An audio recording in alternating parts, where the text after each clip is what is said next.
അത് കഴിഞ്ഞ് ഇത്തിരി കരിവേപ്പില ഇട്ട് കഴിഞ്ഞ് നമ്മളിത്തിരി ഒരു സവോള എടുത്ത് വെച്ചിരിക്കുന്നു. ഇങ്ങനെ അരിഞ്ഞ കഷ്ണങ്ങളാക്കി ആ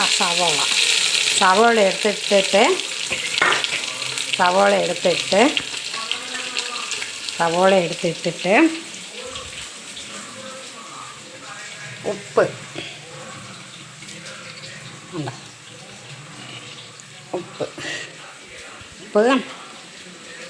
ഒരു ഭരണി ആവശ്യത്തിന് ഉപ്പ് എടുത്തിട്ടിട്ട് എല്ലാം കൂടി ഇങ്ങനെ മിക്സിയിലേക്ക് തട്ടിയിട്ട് നമുക്കൊരടി അടിച്ചു കൊടുക്കാം.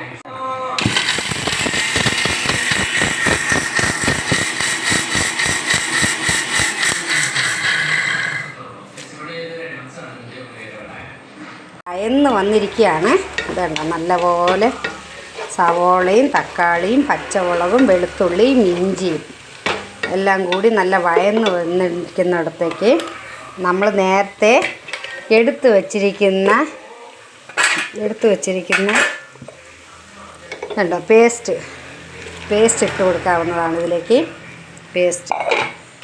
പേസ്റ്റ് നല്ലപോലെ ഇളകി ചേർത്ത ശേഷം നല്ല ബ്രൗൺ കളറാകുന്നത് വരെ അതിനെ ഇളക്കി കൊടുക്കണം.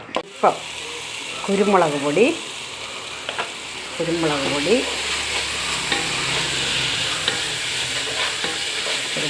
കൂട്ടിലേക്ക് ഇങ്ങനെ ചിക്കൻ ഇടണം.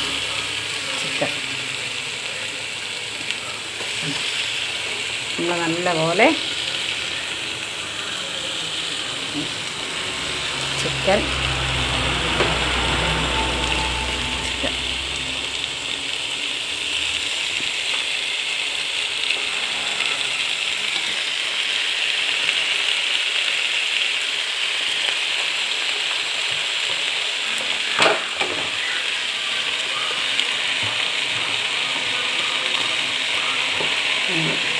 ചിക്കനെല്ലാം ഇട്ടതിന് ശേഷം നന്നായിട്ട് ഇങ്ങനെ ഇളക്കി യോജിപ്പിച്ചതിന് ശേഷം നമ്മൾ ഇത്തിരി ഒരു 10 മിനിറ്റ് വേവാൻ വേണ്ടി ഇങ്ങനെ മൂടി വെച്ച് ഇരിക്കട്ടെ.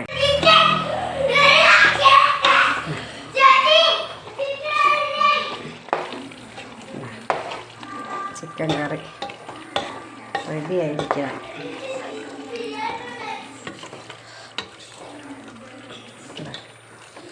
വെന്ത് മസാലയൊക്കെ ചേർന്ന് എല്ലാം റെഡി പരുവത്തിൽ കണ്ടോ.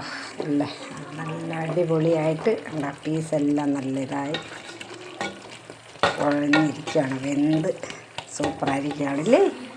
ടേബിൾ സ്പൂൺ ഗരം മസാലപ്പൊടി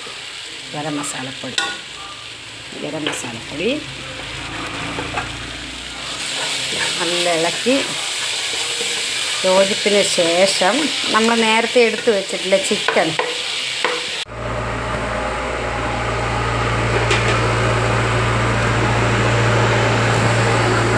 തയ്യാറാക്കിയ ചിക്കൻ ഇങ്ങനെ വെന്തിരിക്കുകയാണ്. ഏകദേശം മസാലയൊക്കെ ആയി നല്ല പിടിച്ച് ചിക്കൻ നല്ല റെഡി ആയിരിക്കുകയാണ്. ഇത് കണ്ട റെഡി ആയിരിക്കുകയാണ്.